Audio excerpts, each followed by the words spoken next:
একবার আমি রাতে নিধিবনে কাটাতে চেয়েছিলাম, কিন্তু ওখানকার পুরোহিত আমাকে ধরে ফেলেছিল, বোকাও দিয়েছিল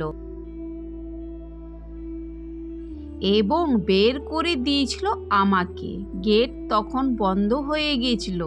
আমি রাতে নিধিবনে গেটের বাইরে আমি একাই দাঁড়িয়েছিলাম। রাত তখন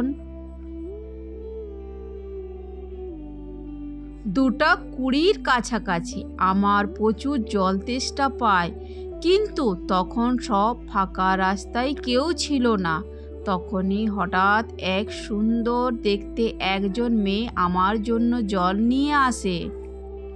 আমি জল খেয়ে তখন তাকে কলসি দিতে যাই। তখন আর কেউ সামনে ছিল না। তারপর কিছু সময় পর আমি নিধিবনের গেটের বাইরে ঘুমিয়ে পড়ি। ভোর 4টার সময় আমি বাড়ি ফিরে এলাম। তারপর দিন আমি আবার নিধিবনে গেটের বাইরে দাঁড়িয়েছিলাম সারা রাত। কিছু সময় পর বনের ভিতর থেকে একটা হাসির আওয়াজ আসলো এবং আমি পায়ের নুপুরের আওয়াজও শুনতে পেলাম। বয়স তখন আমার 16 বছর। বাড়ির লোক কেউ জানতো না। আমি নিধিবনের গেটের বাইরে 2 দিন ছিলাম। আমার সারা শরীর কেঁপে উঠল। আমি ভয়ে সেখান থেকে 3:30-এর সময় বাড়ি ফিরে আসলাম এবং বাড়িতে আসার পর আমি ঘুমিয়ে পড়ি। তারপর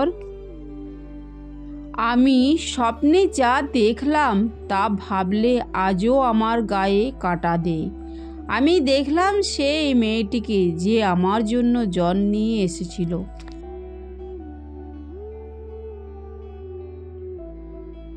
ওই মেয়েটি পায়ে নুপুর পরে নিধিবনে নাচছে।